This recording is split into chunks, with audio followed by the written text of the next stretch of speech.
पुली बांके बिहारी लाल की जय। ओम श्री परमात्मे नमः। अथ द्वितीय अध्याय। संजय द्वारा अर्जुन के विषाद का वर्णन। तम तथा कृपयावेष्टम् अश्रुपूर्णाकुलेक्षणं विषीदन्तम् इदं वाक्यम् उवाच मधुसूदन। और इस प्रकार धृतराष्ट्र को समझाते हुए संजय कहते हैं कि उस प्रकार करुणा से व्याप्त और आंसुओं से पूर्ण तथा व्याकुल नेत्रों वाले शोक युक्त उस अर्जुन के प्रति भगवान मधुसूदन ने यह वचन कहे। भगवान श्री कृष्ण द्वारा अर्जुन के मुँह और कायरता युक्त विषाद की निंदा और अर्जुन को युद्ध के लिए उत्साहित करना। कुता त्वा कसमलम इदम इसमें समुपस्थितम अनार्यजुष्टम आश्वर्गर्यम कीर्तिकरम अर्जुन। और इस प्रकार अर्जुन के मुँह भरे वचन सुनकर भगवान कहते हैं कि हे अर्जुन, तुझे इस असमय में यह मोह किस हेतु से हुआ? क्योंकि ना तो यह श्रेष्ठ पुरुषों द्वारा आचरित है, ना स्वर्ग को देने वाला है और ना कीर्ति को करने ही वाला है। क्लेब्यम इसमें गमा प्रार्थनाए तत्त्वय उपपद्यते क्षुद्रम हृदय दौर्बल्यम त्यक्त्वा उत्तिष्ठे परंतपो। और इसलिए हे अर्जुन, नपुंसकता को मत प्राप्त हो, तुझ में यह उचित नहीं जान पड़ती। हे परंतप, हृदय की तुच्छ दुर्बलता को त्याग कर युद्ध के लिए खड़ा हो जा। और इस प्रकार अर्जुन का भीष्म द्रोण आदि पूज्य गुरुजनों को मारने की अपेक्षान द्वारा निर्वाह श्रेष्ठ बतलाना। कथम भीष्मम् अहं शंखे द्रोणं च मधुसूदन यशोभि प्रत्युत्स्यामि पूजार्हरिसूदन। और इस प्रकार भगवान के वचन सुनकर अर्जुन कहते हैं, हे मधुसूदन, मैं रणभूमि में किस प्रकार बाणों से भीष्म पितामह और द्रोणाचार्य के विरुद्ध लड़ूंगा, क्योंकि हे हरिसूदन, वे दोनों ही पूजनीय हैं। गुरून् हत्वा हे महानुभावान् श्रिया भोक्तुं भक्ष्यमपि हे लोके हत्वा अर्थ का मान तू गुरु ने एव भुंजिए भोगान रुधिर प्रदेगदान। इसलिए इन महानुभावों गुरुजनों को न मार कर मैं इस लोक में भिक्षा का अन्न भी खाना कल्याणकारक समझता हूँ, क्योंकि गुरुजनों को मार कर भी इस लोक में रुधिर से सने हुए अर्थ और काम रूपी भोगों को ही तो भोगूंगा। युद्ध करने या ना करने के विषय में अर्जुन का संशय न चाहे तद्विद्मः कतरत्नान् गरियायत वाजय में देवाना जयो यानेव हत्वा नाजीविषामाते अविस्तदा प्रमुखे धातराशा। और हम यह भी नहीं जानते कि हमारे लिए युद्ध करना और ना करना इन दोनों में से कौन सा श्रेष्ठ है, अथवा यह भी नहीं जानते कि उन्हें हम जीतेंगे या हमको वे जीतेंगे। और जिनको मारकर हम जीना भी नहीं चाहते, वे ही हमारे आत्मीय धृतराष्ट्र के पुत्र हमारे सामने मुकाबले में खड़े हैं। और इस प्रकार मोह और कायरता रूप दोषों का वर्णन करते हुए भगवान की शरण होकर उनसे कल्याणप्रद उपदेश हेतु अर्जुन की प्रार्थना। कार्पण्य दोषोपहत स्वभाव पृच्छामि त्वां धर्म सम्मूढचेता यत् श्रेयास्यात् निश्चितं ब्रूहि तत्मे शिष्याते हम साधि मां त्वां प्रपन्नम्। इसलिए कायरता रूप दोष से उपहत हुए स्वभाव वाला तथा धर्म के विषय में मोहित चित्त हुआ मैं आपसे पूछता हूँ कि जो साधन निश्चित कल्याणकारक हो वह मेरे लिए कहिए, क्योंकि मैं आपका शिष्य हूँ, इसलिए आपके शरण हुए मुझको शिक्षा दीजिए। अर्जुन का त्रिलोकी के निष्कंटक राज्य को भी शोक निवृत्ति में कारण न मानकर वैराग्य का भाव प्रदर्शित करना। नाहि प्रपश्यामि मम अपनुद्यात् यत् सुखम् उच्छोषणम् इन्द्रियाणां वाप्य भूमौ वास्पतनम् हृद्यं राज्यं सुराणामपि चाधिपत्यम्। क्योंकि भूमि में निष्कंटक धन धान्य संपन्न राज्य को और देवताओं के स्वामी पने को प्राप्त होकर भी मैं उस उपाय को नहीं देखता हूँ जो मेरी इंद्रियों के सुखाने वाले सुख को दूर कर सके। संजय द्वारा वर्णित अर्जुन का युद्ध न करने के लिए कहकर चुप होना तथा भगवान का मुस्कुराकर बोलना। एवं मुक्त्वा ऋषिकेशं गुणाकेशा परन्तपो नायोत्सेति गोविन्दं मुक्त्वा तूष्णीं बभूवः। और इस प्रकार संजय कहते हैं कि हे राजन, निद्रा को जीतने वाले अर्जुन अंतर्यामी भगवान श्री कृष्ण महाराज के प्रति इस प्रकार कहकर फिर श्री गोविंद भगवान से युद्ध नहीं करूँगा यह स्पष्ट कहते हुए चुप हो गए। तम वाच ऋषिकेशा प्रसन्न एव भारत सेनयोर्भयो मध्ये विषेदन्तम् इदं वचा। इसके पश्चात हे भरतवंशी धृतराष्ट्र, अंतर्यामी भगवान श्री कृष्ण महाराज दोनों सेनाओं के बीच में शोक करते उस अर्जुन को हंसते हुए से यह वचन कहते हैं। और इस प्रकार भगवान का अर्जुन के प्रति उपदेश प्रारंभ हो। अशोचान अनवशोचा तुम प्रज्ञावादान चा भाषसे गता शून्या गता शून्य चाला अनुशोचन्ते पंडिता।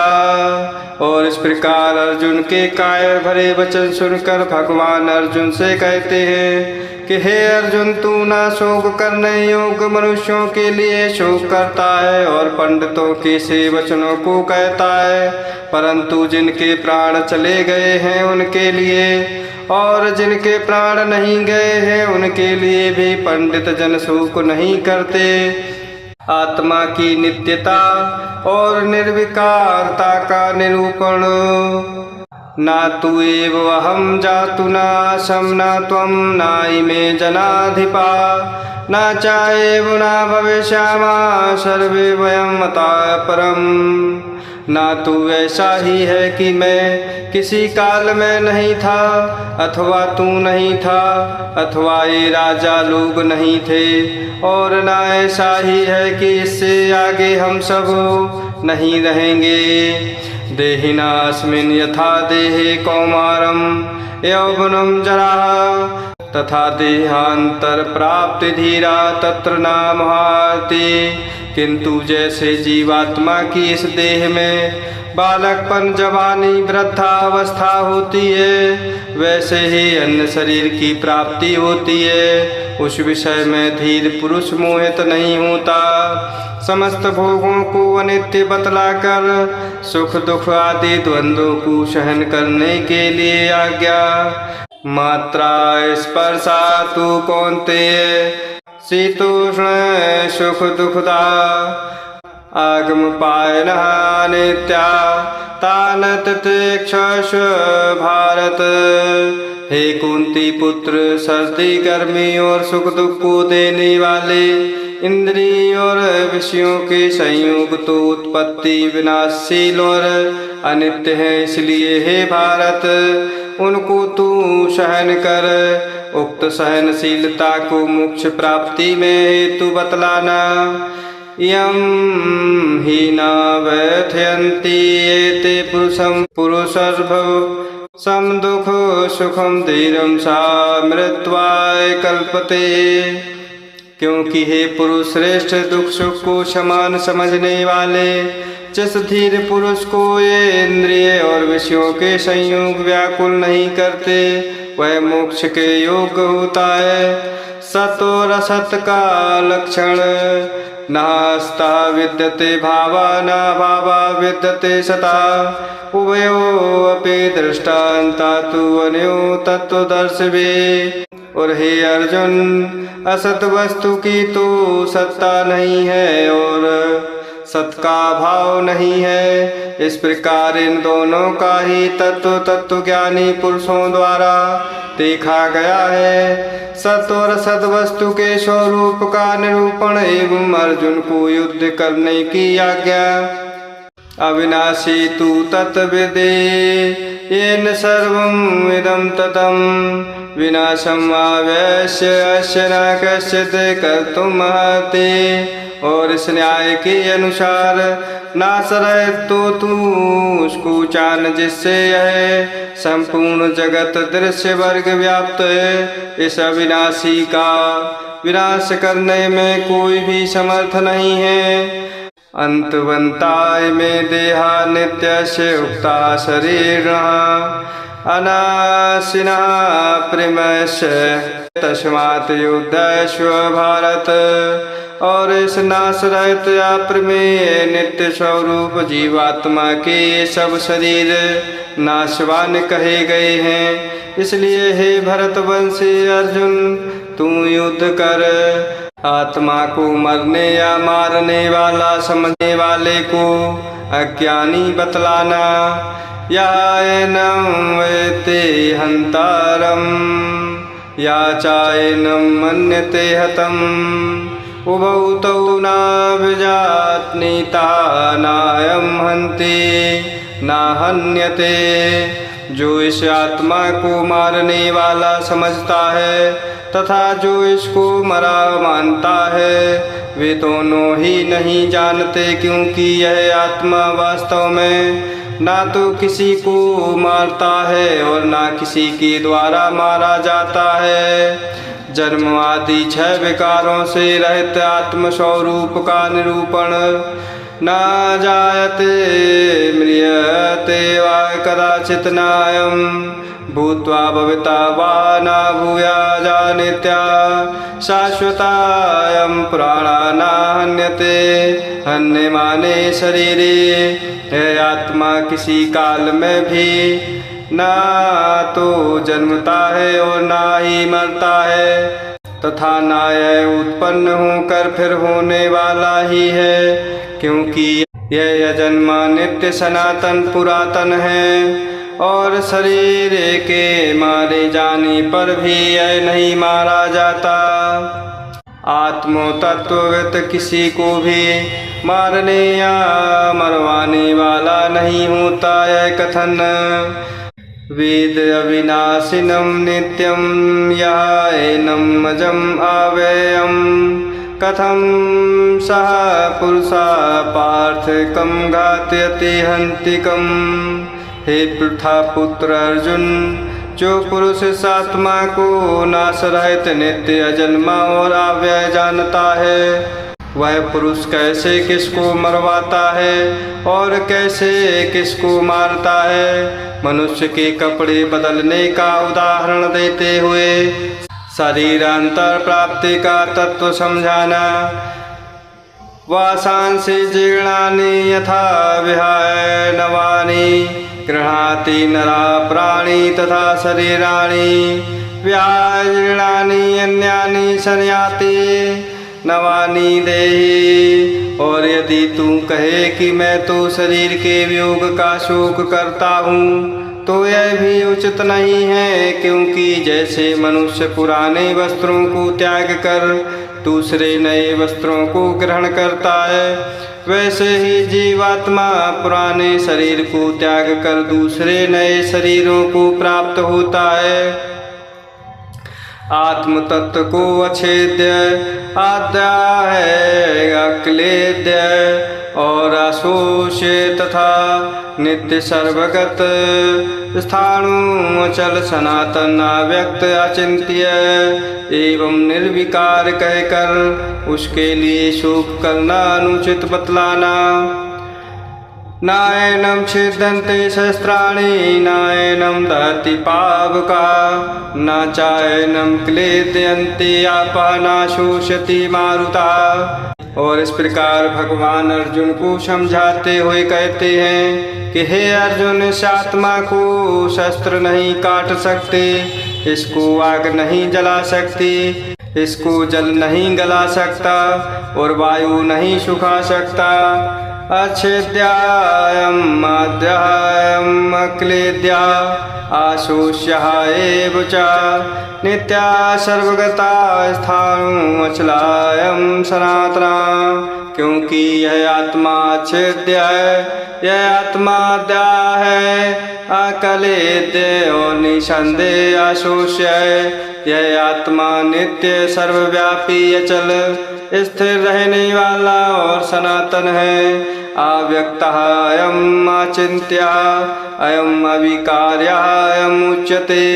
तस्मात् एवं विदित्वा एनं न अनुशोचितुम् अर्हसि। और यह आत्मा अव्यक्त है, यह आत्मा अचिन्त्य है और यह आत्मा विकार रहित कहा जाता है। इससे हे अर्जुन, इस आत्मा को पर्याप्त प्रकार से जानकर तू शोक करने के योग्य नहीं है, अर्थात तुझे शोक करना उचित नहीं है। आत्मा को जन्मने मरने वाला मानने पर भी शरीर की अनित्यता को समझकर शोक करने का निषेध। अथ चाएनं नित्य जातं नित्यं वा मन्यसे मृतं तथापि तुम महाबाहो न एवं शोचितुम् अर्हसि। किंतु यदि तू इस आत्मा को सदा जन्मने वाला तथा सदा मरने वाला मानता है तो भी हे महाबाहो तू इस प्रकार शोक करने को योग्य नहीं है। जातस्य हि ध्रुवा मृत्यु ध्रुवं जन्म मृतस्य च तस्मात् अपरिहार्य अर्थे न तुम शोचितुम् अर्हसि। क्योंकि इस मान्यता के अनुसार जन्मे हुए की मृत्यु निश्चित है और मरे हुए का जन्म निश्चित है, इससे भी इस बिना उपाय वाले विषय में तू शोक करने को योग्य नहीं है। अव्यक्तादीनि भूतानि व्यक्त मध्यानि भारत अव्यक्त निधनानि एव तत्र का परिदेवना। और ये भीष्मादिकों के शरीर मायामय होने से अनित्य हैं, इससे शरीरों के लिए भी शोक करना उचित नहीं। क्योंकि हे अर्जुन, संपूर्ण प्राणी जन्म से पहले अप्रकट थे और मरने के बाद भी अप्रकट हो जाने वाले हैं, केवल बीच में ही प्रकट है। फिर ऐसी स्थिति में क्या शोक करना है। आत्म तत्व के दृष्टा वक्ता और श्रोता की दुर्लभता का प्रतिपादन। आश्चर्यवत् पश्यति कश्चित् एनम् आश्चर्यवत् वदति तथा एव चान्यः आश्चर्यवत् चाएनं मन्यः शृणोति श्रुत्वा अपि न वेद न चाएव कश्चित्। और हे अर्जुन, यह आत्म तत्व बड़ा गहन है, इसलिए कोई एक महापुरुष ही इस आत्मा को आश्चर्य की भांति देखता है और वैसे ही दूसरा कोई महापुरुष ही इसके तत्व का आश्चर्य की भांति वर्णन करता है, तथा दूसरा कोई अधिकारी पुरुष ही इसे आश्चर्य की भांति सुनता है और कोई तो सुनकर भी इसको नहीं जानता। आत्म तत्व सर्वथा बाध्य होने के कारण किसी भी प्राणी के लिए शोक करने का निषेध। देहि नित्यम अवद्या अयम देहे सर्वस्व भारत तस्मात् सर्वाणि भूतानि न त्वं शोचितुम् अर्हसि। हे अर्जुन, यह आत्मा सबके शरीरों में सदा ही अवध्य है, इस कारण संपूर्ण प्राणियों के लिए तू शोक करने को योग्य नहीं है, जिसका वध नहीं किया जा सके। छात्र धर्म की दृष्टि से युद्ध को अर्जुन का स्वधर्म बतलाकर उसके त्याग को सब प्रकार से अनुचित सिद्ध करना। स्वधर्मम् अपि चावेक्ष्य न विकम्पितुम् महर्षि धम्यात् हि युद्धात् श्रिया अन्यत क्षत्रियस्य न विद्यते। तथा अपने धर्म को देख कर भी तू भय करने योग्य नहीं है, यानी तुझे भय नहीं करना चाहिए, क्योंकि क्षत्रिय के लिए धर्मयुक्त युद्ध से बढ़कर दूसरा कोई कल्याणकारी कर्तव्य नहीं है। यदक्षया चाउपन्नं स्वर्गद्वारम् अपावृतं सुखिना क्षत्रिया पार्थ लभन्ते युद्धम ईदृशम्। और हे पार्थ, अपने आप प्राप्त हुए और खुले हुए स्वर्ग के द्वार रूप इस प्रकार के युद्ध को भाग्यवान क्षत्रिय लोग ही पाते हैं। अथ चेत त्वमिमं धर्म्यं संग्रामं न करिष्यसि तथा स्वधर्मं कीर्तिं चाहित्वा पापम् अवाप्स्यसि। किंतु यदि तू इस धर्मयुक्त युद्ध को नहीं करेगा तो स्वधर्म और कीर्ति को खोकर पाप को प्राप्त होगा। आकीर्तिं चापि भूतानि कथयिष्यन्ति ते अव्ययम् संभावितस्य चाकीर्ति मरणात् अतिरिच्यते। तथा सब लोग तेरी बहुत काल तक रहने वाली अपकीर्ति का भी कथन करेंगे और माननीय पुरुष के लिए अपकीर्ति मरण से भी बढ़कर है।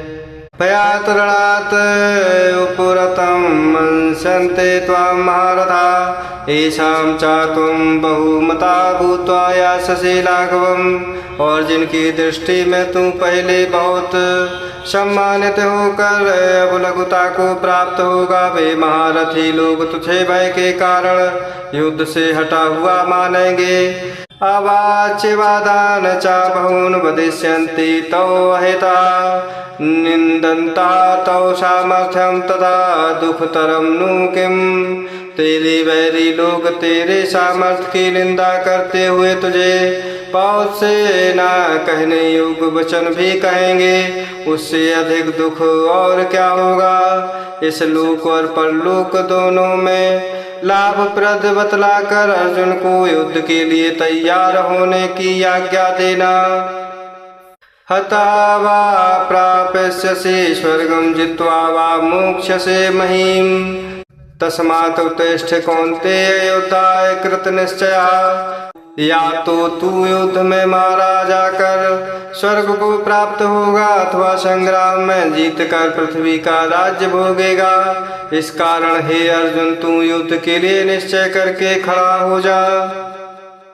युद्ध आदि समस्त शास्त्र विहित कर्मों का भली प्रकार आचरण करते हुए भी पाप से निर्लिप्त रहने का उपाय समत्व सुख दुखे समय कृत्वा लाभालाभौ जयजौ तथा युद्धाय युजयस्य न एवं पापम् अवाप्स्यसि। यदि तुझे स्वर्ग तथा राज्य की इच्छा ना हो तो भी जय पराजय लाभ हानि और सुख दुख को समान समझकर उसके बाद युद्ध के लिए तैयार हो जा। इस प्रकार युद्ध करने से तू पाप को नहीं प्राप्त होगा।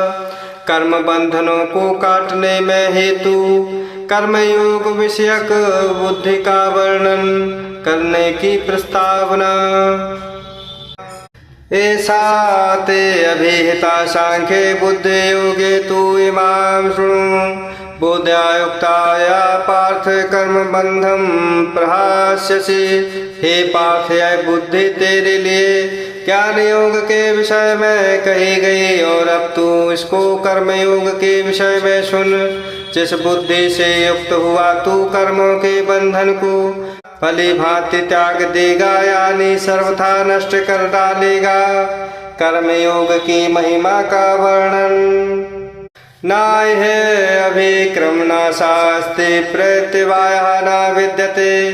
स्वल्पम अपि यस्य धर्मस्य त्रायते महताः भयात्। और इस कर्मयोग में आरंभ का अर्थात बीज का नाश नहीं है और उल्टा फल रूप दोष भी नहीं है, बल्कि इस कर्मयोग रूप धर्म का थोड़ा सा भी साधन जन्म मृत्यु रूप महान भय से रक्षा कर लेता है। निश्चयात्मिका बुद्धि का और अव्यवसायी सकाम पुरुषों की बुद्धियों का भेद निरूपण। व्यवसायात्मिका बुद्धि काय है कुरु नंदन। पौशाखा ही अनंता च बुद्धया अव्यवसायिनाम। और हे अर्जुन, इस कर्म योग में निश्चयात्मिका बुद्धि एक ही होती है, किंतु अस्थिर विचार वाले विवेकहीन सकाम मनुष्यों की बुद्धियां निश्चय ही बहुत भेदों वाली और अनंत होती हैं। स्वर्ग परायण सकाम मनुष्यों के स्वभाव का वर्णन यामिमां पुष्पितां वाचम प्रवदन्ते अविस्पश्चिता वेदवादरता पार्थना अन्यत अस्ति वादरा।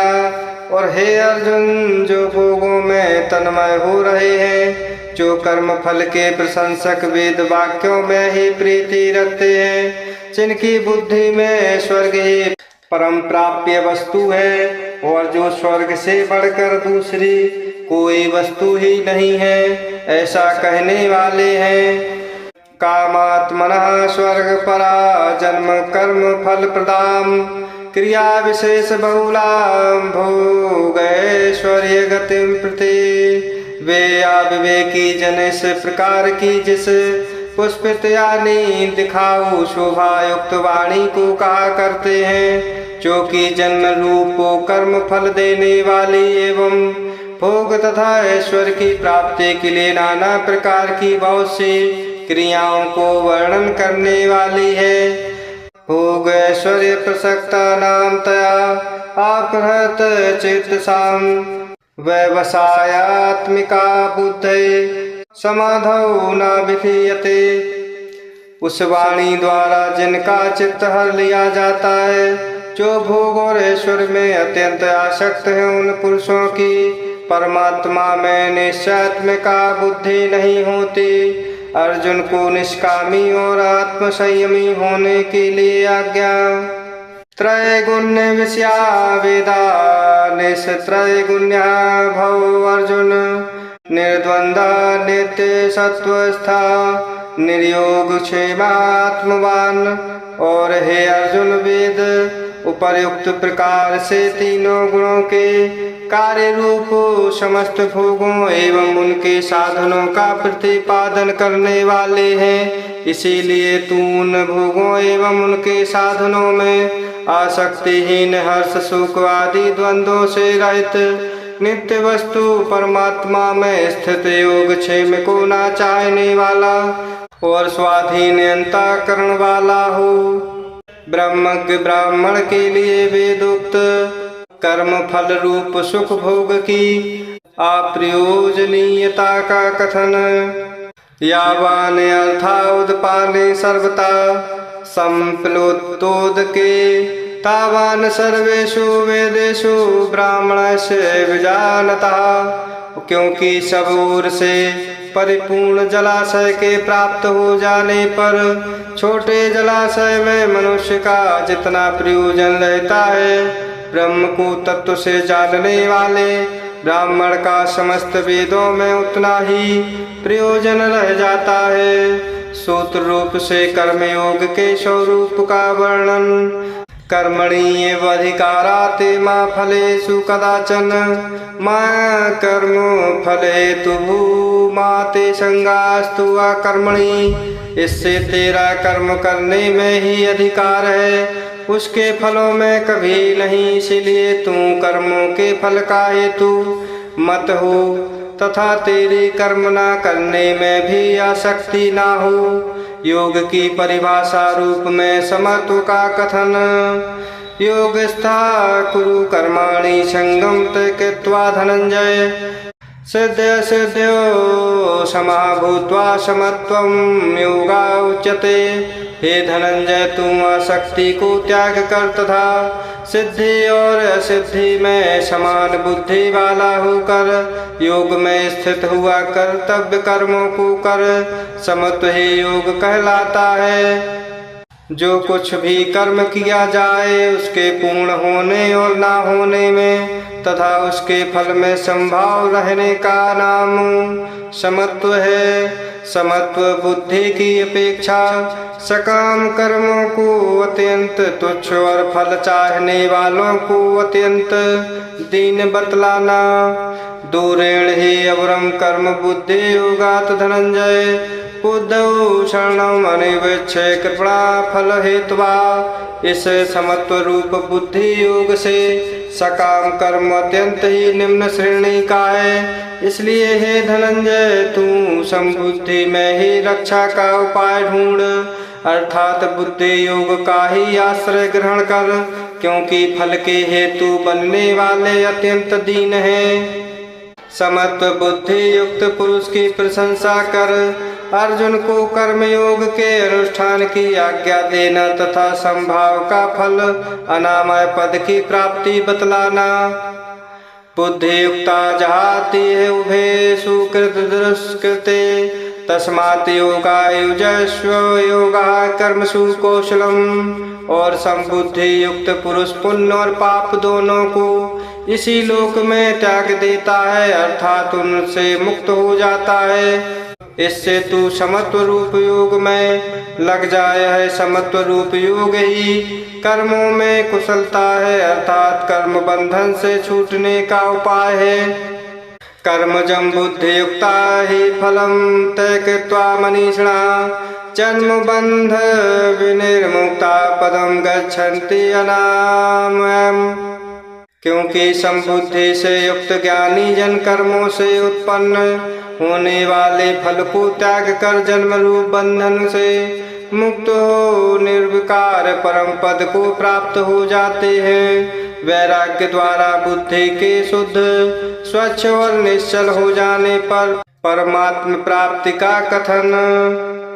यदा ते मोहे कलिलं बुद्धि व्यतितरिष्यति, तदा गतांसि निर्वेदं श्रोत वयस्य श्रुतस्य च। और हे अर्जुन, जिस काल में तेरी बुद्धि मोह रूप दलदल को भली भांति पार कर जाएगी, उस समय तू सुने हुए और सुनने में आने वाले इस लोक और परलोक संबंधी सभी भोगों से वैराग्य को प्राप्त हो जाएगा। श्रोते वे प्रतिपन्नाते यदा यथास्यति निश्चला, समाधौ अचला बुद्धि तदा योगम अवाप्स्यसि। और भांति भांति के वचनों को सुनने से विचलित हुई तेरी बुद्धि जब परमात्मा में अचल और स्थिर ठहर जाएगी, तब तू योग को प्राप्त हो जाएगा, अर्थात तेरा परमात्मा से नित्य संयोग हो जाएगा। स्थिर बुद्धि पुरुष के विषय में अर्जुन के 4 प्रश्न। स्थित प्रज्ञस्य का भाषा समाधिस्थस्य केशव, स्थिति किम प्रभासेत किम आसीत व्रजेत किम। और इस प्रकार भगवान के वचनों को सुनकर अर्जुन ने प्रभु भगवान से पूछा, हे केशव, समाधि में स्थित परमात्मा को प्राप्त हुए स्थिर बुद्धि पुरुष का क्या लक्षण है? वह स्थिर बुद्धि पुरुष कैसे बोलता है, कैसे बैठता है और कैसे चलता है? पहले प्रश्न का उत्तर देते हुए स्थिर बुद्धि पुरुष को समस्त कामनाओं से रहित तथा आत्मा में ही संतुष्ट बतलाना। प्रजहाते यदा कामान सर्वान् पार्थ मनोगतान्, आत्मनेव आत्मना तुष्टा स्थित प्रज्ञा तदा उच्यते। उसके पश्चात भगवान कृष्ण जी बोलते हैं, हे अर्जुन, जिस काल में यह पुरुष मन में स्थित संपूर्ण कामनाओं को भली भांति त्याग देता है और आत्मा से आत्मा में ही संतुष्ट रहता है, उस काल में वह स्थित प्रज्ञ कहा जाता है। स्थिर बुद्धि पुरुष को दुखों में अनुद्विग्न, सुखों में निष्प्रय और शुभ अशुभ की प्राप्ति में हर्ष सुख आदि द्वंद्वों से रहित कहकर दूसरे प्रश्नों का उत्तर देना। दुखेषु अनुद्विग्न मना, सुखेषु विगत स्पृहा, वीतराग भय क्रोधा स्थिते मुनि उच्यते। तथा दुखों की प्राप्ति होने पर जिसके मन में उद्वेग नहीं होता, सुखों की प्राप्ति में जो सर्वथा निष्प्रय है, तथा जिसके राग भय और क्रोध नष्ट हो गए हैं, ऐसा मुनि स्थिर बुद्धि कहा जाता है। यह सर्वत्र अनभिस्नेह तत् तत् प्राप्य शुभ शुभम नाभिनंदति ना द्वेष्टि तस्य प्रज्ञा प्रतिष्ठिता। जो पुरुष सर्वत्र स्नेह रहित हुआ उस शुभ या शुभ वस्तु को प्राप्त होकर ना प्रसन्न होता है और ना द्वेष करता है, उसकी बुद्धि स्थिर है। तीसरे प्रश्न के उत्तर में कछुए का उदाहरण देते हुए इंद्रिय निग्रह की बात कहना। यदा संघर्ते चायं कूर्महांगानि सर्वसा इंद्रियाणि इंद्रियार्थेभ्यः तस्य प्रज्ञा प्रतिष्ठिता।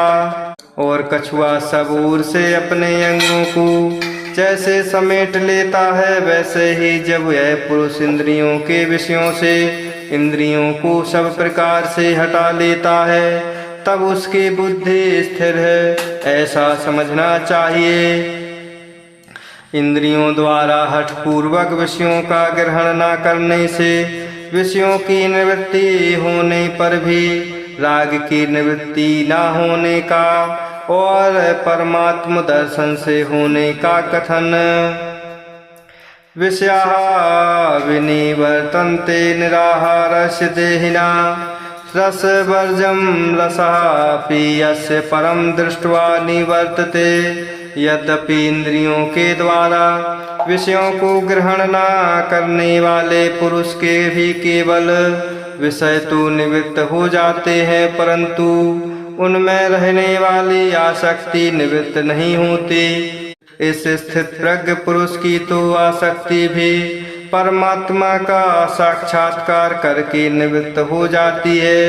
इंद्रियों की प्रबलता का निरूपण यततः ही अपि कौन्तेय पुरुषस्य विपश्चिता इंद्रियाणि प्रमाथीनि हरन्ति प्रसभं मनः।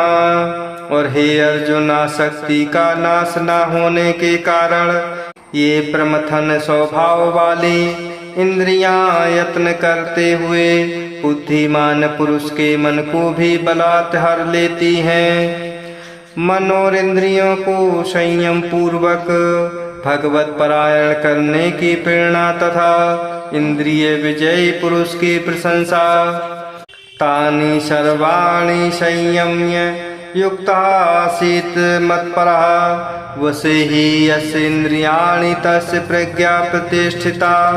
इसलिए साधक को चाहिए कि वह उन संपूर्ण इंद्रियों को वश में करके समाहित चित्त हुआ मेरे परायण होकर ध्यान में बैठे, क्योंकि जिस पुरुष की इंद्रियां वश में होती हैं उसी की बुद्धि स्थिर हो जाती है। विषयों की चिंतन से आसक्ति आदि अवगुणों की उत्पत्ति और अध्यापतन का कथन। ध्यायतः विषयान् पुंसः संगतेषु उपजायते संगात् संजायते कामः कामात् क्रोधाभिजायते। और हे अर्जुन, मन सहित इंद्रियों को वश में करके मेरे परायण न होने से मन के द्वारा विषयों का चिंतन होता है, और विषयों का चिंतन करने वाले पुरुष की उन विषयों में आसक्ति हो जाती है। आसक्ति से उन विषयों की कामना उत्पन्न होती है, और कामना में विघ्न पड़ने से क्रोध उत्पन्न होता है। क्रोधात् भवति सम्मोहः सम्मोहात् स्मृति विभ्रमा स्मृतिभ्रंशात् बुद्धिनाशः बुद्धिनाशात् प्रणश्यति। और क्रोध से अत्यंत मूढ़ भाव उत्पन्न हो जाता है। मूढ़ भाव से स्मृति में भ्रम हो जाता है। स्मृति में भ्रम हो जाने से बुद्धि अर्थात ज्ञान शक्ति का नाश हो जाता है, और बुद्धि का नाश हो जाने से यह पुरुष अपनी स्थिति से गिर जाता है। राग द्वेष से रहित होकर कर्म करने वालों को प्रसाद की प्राप्ति, उससे समस्त दुखों का नाश तथा शीघ्र ही उसकी बुद्धि स्थिर होने का कथन। करते हुए चौथे प्रश्न का उत्तर देना। राग द्वेष वियुक्त तु विषयान इंद्रिय चरण आत्मवश्य विधेयात्मा प्रसादम अधिगच्छति। परंतु अपने अधीन किए हुए अंतःकरण वाला साधक अपने वश में की हुई राग द्वेष से रहित इंद्रियों द्वारा विषयों में विचरण करता हुआ अंतःकरण की प्रसन्नता को प्राप्त होता है। प्रसादे सर्व दुखानां हानिः यस्य उपजायते प्रसन्न चेतसा हि आशु बुद्धि पर्यवतिष्ठते। और अंतःकरण की प्रसन्नता होने पर इसके संपूर्ण दुखों का भाव हो जाता है और उस प्रसन्न चित्त वाले कर्मयोगी की बुद्धि शीघ्र ही सब ओर से हटकर एक परमात्मा में ही भली भांति स्थिर हो जाती है। अयुक्त पुरुष के लिए श्रेष्ठ बुद्धि भगवत चिंतन, शांति और सुख के अभाव का वर्णन। नास्ति बुद्धि अयुक्तस्य नाचा अयुक्तस्य भावना नाचा भावयतः शांति अशांतस्य कुतः सुखम। और हे अर्जुन, ना जीते हुए मन और इंद्रियों वाले पुरुष में निश्चयात्मिका बुद्धि नहीं होती और उस अयुक्त मनुष्य के अंतःकरण में भावना भी नहीं होती तथा भावनाहीन मनुष्य को शांति नहीं मिलती और शांति रहित मनुष्य को सुख कैसे मिल सकता है। वायु और नौका के दृष्टांत द्वारा मन के संयोग से इंद्रिय को बुद्धि का हरण करने वाली बतलाना। इंद्रियाणाम हि चरताम यत मनः अनुविधीयते ततयस्य हरति प्रज्ञाम वायु नावम एव अंभसी। क्योंकि जैसे जल में चलने वाली नाव को वायु हर लेती है, वैसे ही विषयों में विचरती हुई इंद्रियों में से मन जिस इंद्रिय के साथ रहता है वह एक ही इंद्रिय इस अयुक्त पुरुष की बुद्धि को हर लेती है। स्थिर बुद्धि पुरुष के लक्षणों में इंद्रिय निग्रह की प्रधानता। तस्मात् यस्य महाबाहो निगृहीतानि सर्वशः इंद्रियाणि इंद्रियार्थेभ्यः तस्य प्रज्ञा प्रतिष्ठिता। इसलिए हे महाबाहो, जिस पुरुष की इंद्रियां इंद्रियों के विषयों से सब प्रकार निग्रह की हुई हैं, उसी की बुद्धि स्थिर है। साधारण मनुष्यों के लिए ब्रह्मानंद को और तत्ववेत्ता पुरुष के लिए विषय सुख को रात्रि के समान बतलाना। या निशा सर्वभूतानां तस्याम जागृति संयमी यस्याम जागृति भूतानि सा निशा पश्यतः मुने। और हे अर्जुन, संपूर्ण प्राणियों के लिए जो रात्रि के समान है, उस नित्य ज्ञान स्वरूप परमानंद की प्राप्ति में स्थित प्रज्ञ योगी जागता है और जिस नाशवान सांसारिक सुख की प्राप्ति में सब प्राणी जागते हैं, परमात्मा के तत्व को जानने वाले मुनि के लिए वह रात्रि के समान है। समुद्र के दृष्टांत से ज्ञानी महापुरुषों की महिमा का कथन।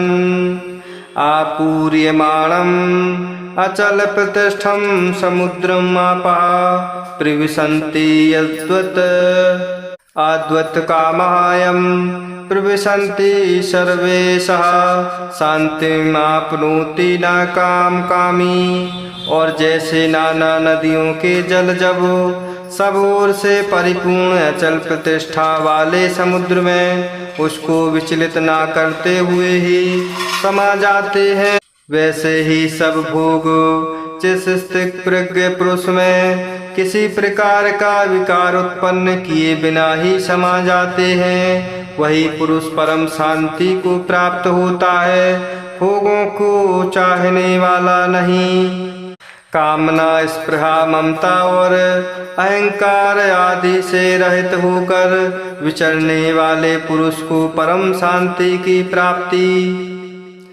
विहाय कामान यः सर्वान् पुमान् चरति निस्पृहा निर्ममः निरहंकारा सह शांतिम अधिगच्छति। क्योंकि जो पुरुष संपूर्ण कामनाओं को त्याग कर ममता रहित, अहंकार रहित और स्पृहा रहित हुआ विचरता है, वही शांति को प्राप्त होता है, अर्थात वह शांति को प्राप्त है। ब्राह्मी स्थिति के महात्म्य का वर्णन करते हुए अध्याय का उपसंहार। ऐसा ब्राह्मी स्थिति पार्थना एनां प्राप्य विमूढ़ते स्थित्वा यस्यामन्तकाले अपि ब्रह्म निर्वाणं ऋषच्छति। हे अर्जुन, यह ब्रह्म को प्राप्त पुरुष की स्थिति है। इसको प्राप्त होकर योगी कभी मोहित नहीं होता और अंतकाल में भी इस ब्राह्मी स्थिति में स्थित होकर ब्रह्मानंद को प्राप्त हो जाता है। हरि ओम तत्सत, हरि ओम तत्सत। पुलिबा के बिहारी लाल की जय।